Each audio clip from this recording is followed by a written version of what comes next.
Buenas tardes, estimada ingeniera Angélica Aragón, compañeros Juan Carlos Sánchez y Carola Paladines. Por medio del presente queremos expresar un saludo cordial de parte de nosotros en calidad de estudiantes del quinto nivel de la carrera de Educación Intercultural Bilingüe de la Universidad Politécnica Salesiana. A su vez queremos darle la bienvenida, ya que usted tiene la amabilidad de acompañarnos en esta tarde para brindarnos un poco de su conocimiento acerca de su gran labor como docente. Por favor, ¿nos puede ayudar presentándose? Con mucho gusto, buenas tardes, futuros colegas que van a formar parte de este ¿qué se podría decir? Gran camino de la docencia. Mi nombre es Angélica Aragón, yo soy docente de la escuela Himmelman. Yo empecé compartiendo mis conocimientos con octavos años. Ahora soy docente de sexto grado. Con gusto estoy aquí para ayudarles y cualquier pregunta que me quieran realizar, encantada de compartir con ustedes mis conocimientos. Muy amable, gracias.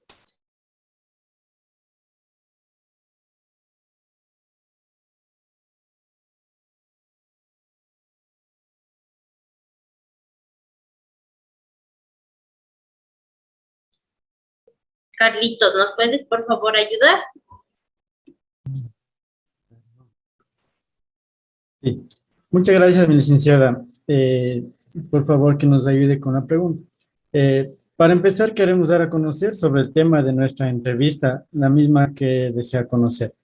¿Cómo fueron los procesos de planificación microcurricular y de enseñanza-aprendizaje en el año lectivo 2020-2021? Por favor, ¿nos puede incluir la descripción de los documentos del Ministerio de Educación que se va a tomar en cuenta y lo que se creaba en la institución educativa? Con mucho gusto. Yo quería compartirles primeramente, por qué empezamos con este proceso se podría decir, del currículum priorizado, que así se llamó en esta pandemia. Permítanme compartirles unos documentos que yo tengo por aquí. Compartir pantalla. La pregunta que me la realizó, de qué documentos utilizamos en la planificación. Voy a empezar por aquí. En el año del 2020, como ustedes sabían, estaba de presidente Lenín Moreno. Y entonces aquí tenemos juntos aprendemos y nos cuidamos. Esta frase ya cambió el presidente Lazo. Siempre que hay un cambio de presidente, siempre se modifica toda esta plataforma. Y en la época de Lenin era plan Aprendamos Juntos en Casa. Y ahora ya somos Juntos Aprendemos y Nos Cuidamos. Entonces, ¿para qué se formó toda esta plataforma? Se hizo, yo les comento que la pandemia se dio en el 2020. El Ministerio de Educación en un mes levantó toda esta plataforma. ¿Y es por qué? Porque la educación no se debe parar, es un requisito que tienen se podría decir, es una ley, es un derecho que tienen todos los jóvenes de seguir estudiando. Entonces la educación no se podía parar. Y ustedes pueden ver aquí toda esta plataforma que levantó el gobierno. Y aquí ustedes pueden observar los recursos educativos digitales que se levantó. Nosotros como docentes no teníamos el conocimiento o se podría decir la destreza para cogerle rápido toda esta documentación que nos daba el ministerio. Miren, aquí tenemos lo que es costa y sierra, y era diferenciado los tiempos, pero la planificación eran las mismas. Entonces aquí se levantó esta plataforma, levantó el Ministerio de Educación, levantó tanto para la costa y tanto para la sierra. Entonces ahí nos daban las pautas de cómo los docentes tenemos que guiarnos. Aquí en la sierra o Amazonía, claro que la costa ya pasó una temporada por la pandemia y nos tocó a la sierra. Entonces, ¿qué hacíamos los docentes? Guiarnos en lo que ya estaba, se podría decir, levantado, porque tocó levantar toda una plataforma y a los docentes también nos costó esto, créanme que bastante. La comunidad educativa, tanto los estudiantes como los padres de familia, fue una situación bastante, se podría decir, bueno, no, bueno, complicada, sí, porque aparecieron el uso de las TIC. Entonces, imagínense docentes que estuvieron en otra época y que no manejaban la computadora, se les hizo bien complicado y los pobres tenían que pagar a otros docentes para que les dieran haciendo las planificaciones. Pero el ministerio aquí ya nos daba las pautas. Miren, aquí estaba ya los instructivos, los recursos, estaba todo incluido en esta plataforma. Pero imagínense ustedes interpretar todo esto y hacerle como forma reducida y también a la práctica sí nos llevó bastante tiempo. Entonces, sacar todo esto a la práctica sí nos costó como estudiantes, como padres de familia y como docentes. Pero al final, nosotros tenemos aquí que salió este currículo priorizado. Como podemos verlo aquí, está de acuerdo a los lineamientos pedagógicos. Y el Ministerio de Educación, ¿qué hizo? Dividir, ¿no es cierto? Miren aquí, inicial y preparatoria, no sé si se puede ver, tal vez. Sí, sí, sí puede ver mi profe, muchas gracias. Entonces le abrió todo esto, todo este currículo que nosotros teníamos a manera general. Tuvo que abrirle por niveles, inicial y preparatoria, elemental, media y superior. Entonces le abrió por niveles. Y de acuerdo a los niveles había fichas didácticas. Y de las fichas también había los libros. Y había, como podemos ver aquí también, las planificaciones. Aquí no está, tenemos por acá las planificaciones. Tenemos aquí la planificación. Entonces, ¿qué es la planificación?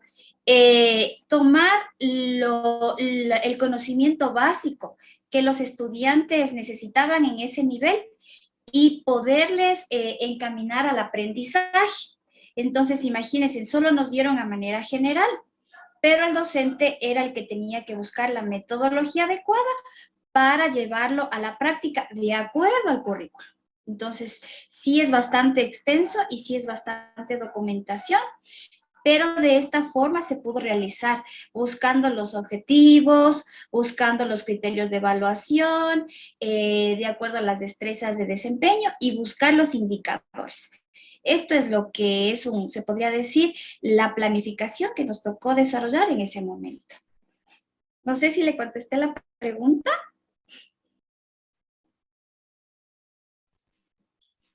Sí, mi licenciada, muchas gracias. Carito, ¿nos puedes ayudar con la siguiente pregunta, por favor? ¿Nos puede, por favor, comentar qué significa para usted ser docente de escuela primaria? Ya, sí, para mí significa, bueno, cuando yo inicié como trabajadora como mi primer trabajo se podría decir, yo no fui docente, yo me desempeñaba en el ámbito contable en una empresa financiera, pero casualidades de la vida, yo me incorporé en este mundo de la docencia. Y créanme que para mí es el camino que yo debía haber seguido desde un inicio. A veces uno se equivoca y se va porque el resto sigue contabilidad, todos siguen contabilidad, pero en realidad no ven la vocación que uno tiene. Entonces yo ya voy incursionando en esto de la docencia como 8 años y yo empecé como docente, como les comentaba, de octavo año. Ahora me desempeño como docente de sexto grado, entonces créanme que sí es bastante responsabilidad que tenemos los docentes en el cómo guiarles a los estudiantes. Ellos se convierten en nuestros hijos, así, se convierten en nuestros hijos porque ustedes van viendo cómo ellos van captando el conocimiento, a veces no tanto no sé, de los libros, de la materia, sino también de la forma de cómo nosotros le vamos moldeando al estudiante. Y en este tiempo y en este nivel que es básica, créanme que ellos aprenden bastante de nosotros, cómo nosotros somos el espejo de ellos, se podría decir. Entonces ellos van adquiriendo cualidades de su docente. Entonces sí es complicado y sí es una responsabilidad bastante grande que tenemos los docentes. Gracias. Dentro del plan educativo, ¿trabajamos juntos en casa los profesores y estudiantes?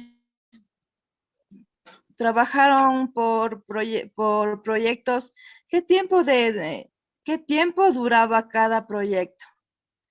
Ya. Sí, aquí como les había indicado en esta plataforma que tenemos por acá, el ministerio nos daba fichas y esas fichas tenía fechas. Entonces, cada ficha constituía aproximadamente de 2 a 5 semanas en las cuales se acababa el proyecto. Entonces, nos daban los lineamientos a seguir con fechas de determinación de cada proyecto. Se trabajaba por proyectos. Ya. ¿Cuál es la diferencia entre el currículo priorizado que trabajaron en la pandemia y el currículo nacional 2016? Ya. Sí, la diferencia se podría decir, son lineamientos pedagógicos iguales. Pero ¿qué pasó en la pandemia? Se extrajo el conocimiento básico que el estudiante tenía que conocer.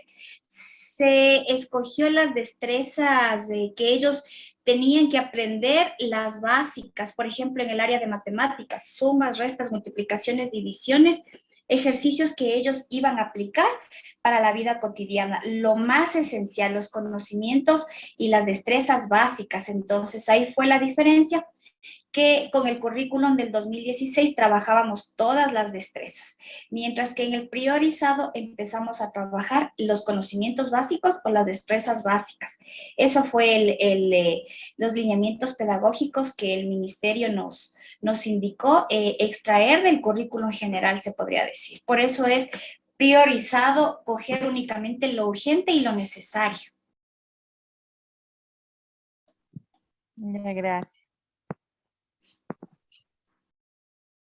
Licenciada, por favor, ¿qué tipo de planificación realizaron en calidad de la Escuela de Educación Básica Gilman previo al ingreso del año lectivo 2020-2021? Ya. Sí, nosotros nos acogimos a los lineamientos pedagógicos que el Ministerio de Educación nos estableció y como nosotros como Escuela General Básica nos alineamos al currículum priorizado, ¿ya? Y nosotros trabajábamos con las fichas, pero aquí había se podría decir, una diferenciación, que en la escuela nos decía trabajen con los libros, pero el contenido de los libros no era igual a las fichas. Entonces nos tocaba alinearnos tanto a los libros como a los recursos que nos daba el ministerio. Pero nosotros sí utilizamos lo que es el currículum priorizado y planificábamos de acuerdo a los libros. Entonces, alineándonos al objetivo que tenía cada ficha del currículum priorizado. Ujú.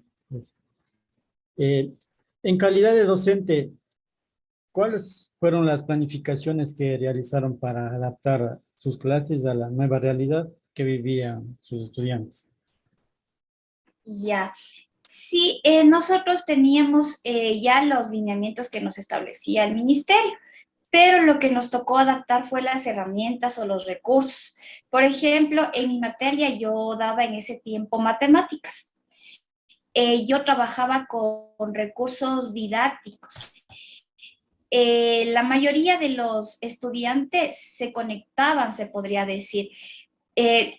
ocupaban los teléfonos, ocupaban las computadoras, ocupaban tablets o se iban donde el vecino a recibir las clases.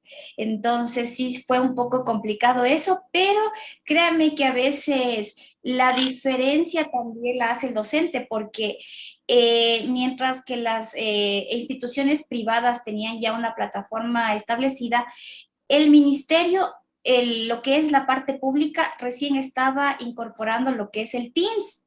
Entonces, en esta plataforma Teams, que recién se podría decir que se depuró en el 2021, porque en el 2020 todavía tenía falencias. Entonces, en este 2021, como que la plataforma Teams era más amigable. Y nosotros empezamos a buscar recursos para poder llegar al estudiante y sobre todo en el área de matemáticas que sí se nos dificultó. Y como ustedes pueden ver en la pantalla, esta herramienta a mí me ha servido bastantísimo, que yo le adapté.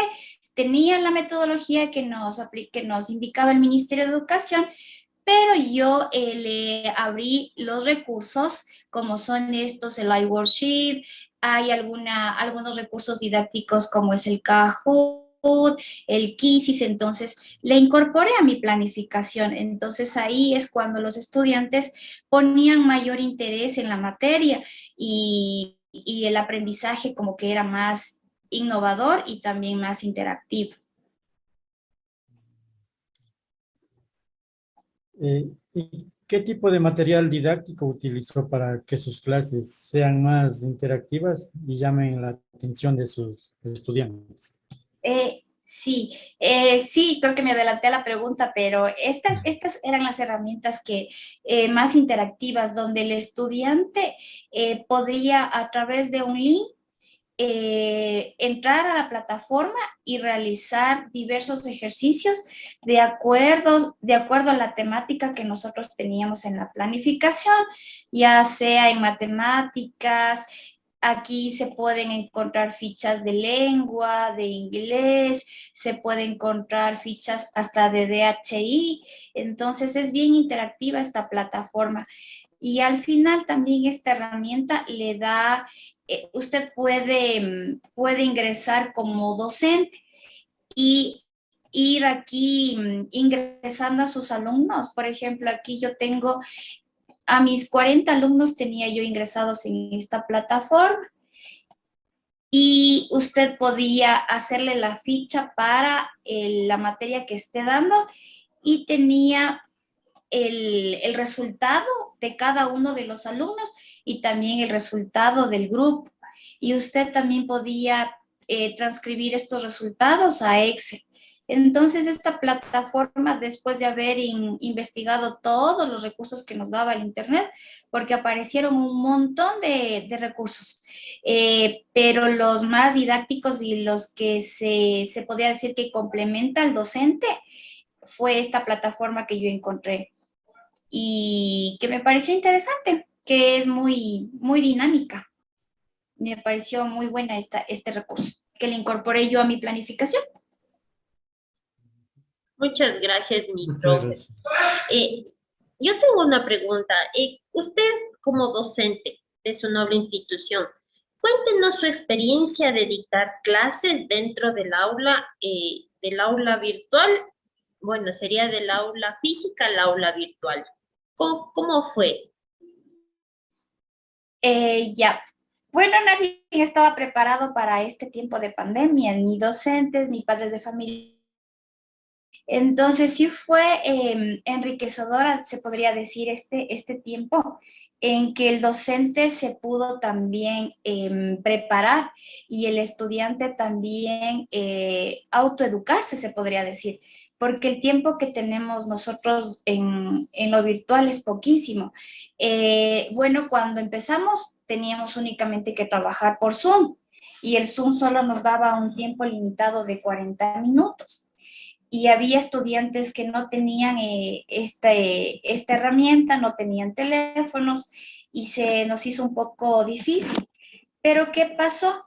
Que el ministerio también nos indicaba que si el estudiante no puede acceder a la plataforma, nosotros el estudiante y dejarle se podría decir, la ficha. Entonces también el docente tuvo que trabajar de manera virtual y también hacer labor de campo por los estudiantes que no se podían conectar. Entonces nosotros a ningún momento dejamos, se podría decir, esa labor de campo con el estudiante. Con los estudiantes que no podían lo hacíamos de manera presencial. Visitábamos las casas de los estudiantes para poder experimentar o para poder ver la necesidad que ellos tenían. Entonces, para mí fue una etapa enriquecedora como docente. Gracias, mi profe. Sí, realmente fue un tema bastante complicado. Y justamente por el tema que usted acaba de topar, quería preguntarle qué tipo de métodos utilizaron o cómo llegaron ustedes a sus estudiantes a los cuales no podían o no tenían acceso a las plataformas, porque si bien es cierto, cortaron las salidas, que no podíamos salir a la calle. ¿De qué manera hicieron ustedes como docentes? Porque ese trabajo fue un poco más extenso.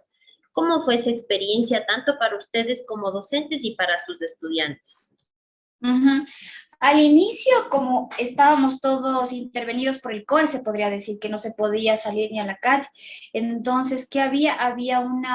La directora hacía una lista de los docentes que tenían que salir de acuerdo al listado de estudiantes que no accedían a la parte virtual. Entonces, imagínense, el trabajo del docente no era únicamente desde las 7 de la mañana hasta la 1 de la tarde. La labor del docente fue desde las 7 de la mañana hasta las 7 de la noche, con reuniones, con fichas, viendo qué alumno no se conectó, qué estudiantes tenemos que visitar al siguiente día. Entonces teníamos también que hablar con la directora para que la directora pueda mandar el listado al distrito de educación y el distrito de educación nos dé la autorización para poder salir. Entonces sí fue un trabajo, se podría decir un poquito, no dificultoso, pero sí laborioso y también con la comunidad educativa, es decir, con el padre de familia, también tuvimos que trabajar, ellos tuvieron que dar, si nosotros dábamos el 50, ellos tenían que dar el 100% porque el padre de familia era el encargado de estar pendiente al 100% de que el estudiante también tenga su ficha, imprima la ficha, haga la ficha y nos entregue las actividades como docentes. Entonces sí fue un trabajo en conjunto. Y en su experiencia, mi profe, ¿usted cómo le ve el trabajo de los padres de familia eh, en calidad de docentes prácticamente de sus hijos? ¿Cómo fue o cómo se comunicaban con ustedes para poder tener de pronto acceso, ver qué manera explicarles a sus hijos? Porque fue bastante difícil. ¿Cómo fue también esa experiencia de los papitos, mamitas y de los estudiantes?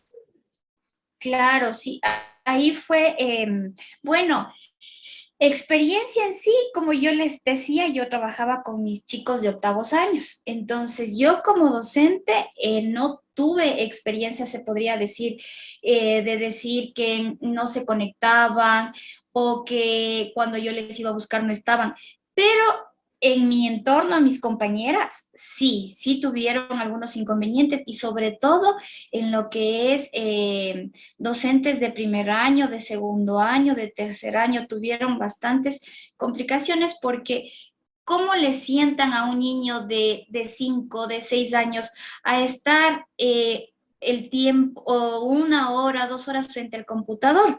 Entonces era complicado esa partecita que el de decirle, haz esto, y si el niño no sabía todavía leer, entonces sí les costó bastante a mis compañeras de segundo, mientras que para mí fue otra realidad porque el niño ya sabía ya sabía leer, ya sabía manejar la computadora, dominaba perfectamente el celular. Entonces los papitos también, ellos como en mi grupo de estudiantes, todos los papitos tenían teléfono. y los niños también disponían de computador y del teléfono, entonces no fue complicado. Pero para los estudiantes que no tenían el celular y que no tenían el medio, se podría decir, para poder comunicarse con el docente, sí estuvo un poco difícil. Y es por eso que nosotros hacíamos la labor de campo. Se iba donde el estudiante para dejar cualquier ficha, cualquier documento que el estudiante necesite. Pero también sí se dificultó un poco porque Cayambe es un área florícola, entonces los papitos no estaban todo el tiempo con el estudiante, llegaban en la noche o tenían los turnos que salían a la madrugada y el padre de familia descansaba. Entonces hay una partecita, no sé si pudieron leer, que el Ministerio de Educación hacía todo este currículo para que en el estudiante se despierte ese autoaprendizaje, para que él mismo vaya descubriendo el conocimiento. Entonces, se fue como que incentivando al estudiante que él mismo lea, que él mismo se aficione de temas que para él le vayan a ayudar en su conocimiento. Eso fue la ventaja en muchos estudiantes que le ponían el interés, le ponían el gusto y decía, licenciada, ayúdeme con un link de YouTube para revisar o ayúdeme cómo debo hacerle esta ficha. Entonces el estudiante como que se fue interesando y también utilizando las herramientas que nosotros como docentes les íbamos proporcionando. Eso fue mi caso. Y en el caso de mis compañeras de segundo, ellas tenían que trabajar con FOMIX, tenían que trabajar con material, ya se podría decir concreto. Entonces ellas trabajaban así de esa forma, entregando ese material a los chicos. Entonces sí fue realidades bastante diferentes en lo que es la superior, en lo que es la básica y en lo que es el nivel de preparatoria. Por ejemplo, en el nivel de preparatoria, en el inicial, hacían videos que los papitos tenían que hacerles ver cuando ya llegaban. Ellas, mis compañeras, se vestían o hacían, hay también un material didáctico que la profesora está ahí como un emoji, algo así, entonces ellas hicieron así y realizaban videos y transmitían a los niños. Entonces sí, para mí fue una época bastante se podría decir, de un conocimiento que no habíamos tenido, pero esa época fue para aprender. Nosotros como docentes también aprendimos bastante. Sí, mi profe tiene toda la razón y yo realmente quiero agradecerle por esa entrega y por ese autoconocimiento que ustedes también generaron para poder brindar sus conocimientos a nuestros estudiantes. Si bien es cierto, todos estuvimos encerrados en la pandemia y fue bastante complicado, no solamente para ellos porque no podían ver a sus profesores, sino porque también nosotros como padres de pronto no pudimos ayudarles en todo lo que podíamos por el tiempo, por el trabajo. Pero si bien es cierto, la labor de los docentes es impresionante y es digna de felicitar. Y por eso, a nombre de mis compañeros, quienes estamos en este momento en la sala, le queremos agradecer de todo corazón por habernos ayudado con esta entrevista y sobre todo habernos brindado sus conocimientos y lo que usted ha venido haciendo en el transcurso del año lectivo que fue mencionado, con sus altos, con sus bajos, pero si bien es cierto, con toda esa entrega y dedicación que ustedes le ponen siempre y le ponen corazón. Yo con ello le quiero agradecer a usted de parte mía y de mis compañeros y gracias por habernos brindado este conocimiento, mi profe. Muy amable, gracias. Muchas gracias, licenciada. Sí, a ustedes solo darles un pequeño mensaje, que el camino es largo, ¿no es cierto? Pero ustedes se están preparando para un camino que va a tener muchos frutos. Es lindo este camino de la docencia, el trabajar 40 almas, se podría decir, 40 almas que están ahí esperando que nosotros les impartamos esa sabiduría o ese conocimiento. Lo poco que tenemos, nosotros lo impartimos con ellos. Y créanme que el verles que se va desarrollando y luego encontrarnos en la calle cuando ya son unos adolescentes, se podría decir, es hermoso esa satisfacción que nosotros como docentes nos llevamos. Entonces, felicitarles que han tomado este camino de la docencia y sigan adelante.